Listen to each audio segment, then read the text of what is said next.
রাহুল গান্ধীকে নকল করার চেষ্টা অভিষেক বন্দ্যোপাধ্যায়ের, কটাক্ষ করেছেন অধীর রঞ্জন চৌধুরী।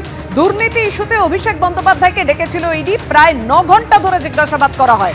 ইডি দপ্তর থেকে বেরিয়েই কংগ্রেসকে আক্রমণ করেন অভিষেক। বিজেপি ইডিকে আক্রমণ না করে কংগ্রেসকে আক্রমণ, কটাক্ষ অধীর রঞ্জন চৌধুরী। জাতীয় নির্বাচন কমিশন থেকে বেরিয়ে এবারও কংগ্রেসকে আক্রমণ, কার দালালি করছেন সবাই জানে। পাল্টা আক্রমণ শানিয়েছেন অধীর রঞ্জন চৌধুরী। নির্বাচন চলাকালীন ভোটার তালিকা থেকে নাম বাদ দেওয়ার চক্রান্ত প্রথমেই তুলে ধরেছিলেন রাহুল গান্ধী। নির্বাচন কমিশন ভোট চুরি, ভোটারদের অসুবিধার কথা রাহুল গান্ধী তুলে ধরেছিলেন। আক্রমণ প্রাক্তন কংগ্রেস সাংসদ অধীর রঞ্জন চৌধুরী।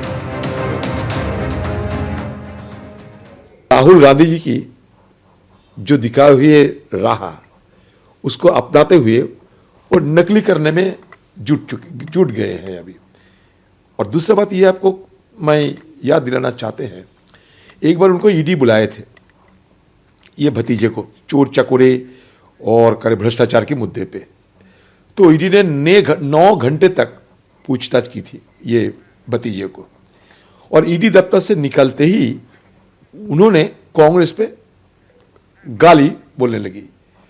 ठीक है, बीजेपी के खिलाफ नहीं, ईडी के खिलाफ नहीं, कांग्रेस के खिलाफ।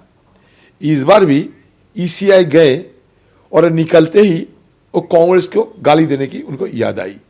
मतलब किसकी दलाली करते हैं आप खुद देख लो।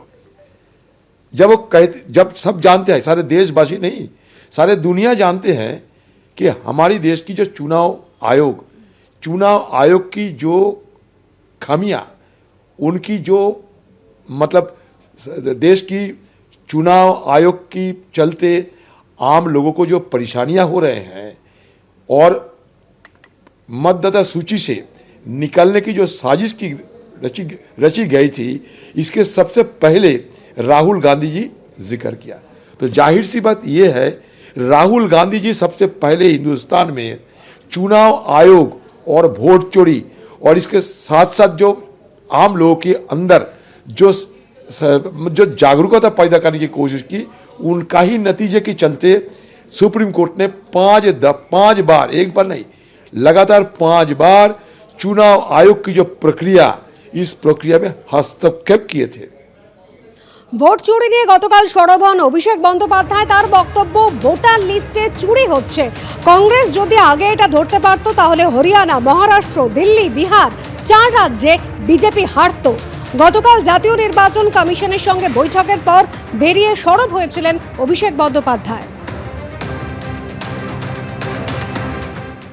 चोरी वोटर लिस्ट में हो रहा है। अगर कोई पॉलिटिकल पार्टी कांग्रेस ये पकड़ लिया होता, हरियाणा से, महाराष्ट्र से, न्यू दिल्ली से, बिहार से, चारों स्टेट में बीजेपी हारती।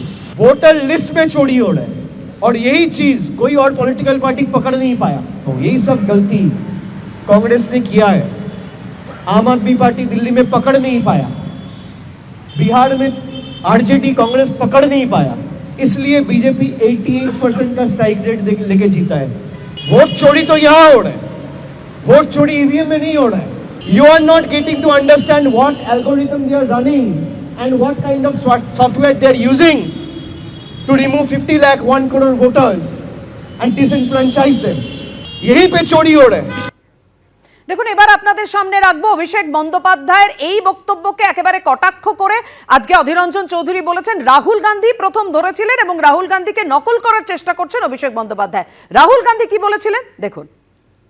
अब हमारे पास ओपन एंड शट प्रूफ है कि इलेक्शन कमीशन वोट चोरी में इन्वॉल्व है। अब हमारे पास ओपन एंड शट प्रूफ है कि इलेक्शन कमीशन वोट चोरी में इन्वॉल्व है। কথা বলবো আমরা তৃণমূলের মুখপাত্র অরূপ চক্রবর্তী এই মুহূর্তে আমাদের সঙ্গে টেলিফোনে রয়েছেন। অরূপ, এখানেই অধীর রঞ্জন চৌধুরী বলছেন যে রাহুল গান্ধী এটা প্রথমে তুলে ধরেছিলেন, কিন্তু অভিষেক বন্দ্যোপাধ্যায় যে কথা বলছেন সেটা আসলে রাহুল গান্ধীকে নকল করার চেষ্টা। সবই তো বুঝলাম, কিন্তু অভিষেক ব্যানার্জি বলেছেন নির্বাচন কমিশনের বিরুদ্ধে। নির্বাচন কমিশনের বিরুদ্ধে বললে এতদিন দেখছিলাম বিজেপির নেতাদের গায়ে লাগছিল। এখন অধীর চৌধুরী গায়ে লাগা মানে অধীর চৌধুরী নিজেই সেলফ সার্টিফাই করে দিলেন যে আমি আসলে হিডেন বিজেপি। কারণ নইলে নির্বাচন কমিশনের বিরুদ্ধে যদি কেউ আঙুল তার মানে তো সে গণতন্ত্রের পক্ষে কথা বলছে। যদি উনি রাহুল গান্ধীর দলের সত্যিকারের কর্মী হন, তাহলে তো নির্বাচন কমিশনের অসাংবিধানিক কাজের বিরুদ্ধে যেই প্রতিবাদ করবে সেই প্রতিবাদকে তার সমর্থন করা উচিত।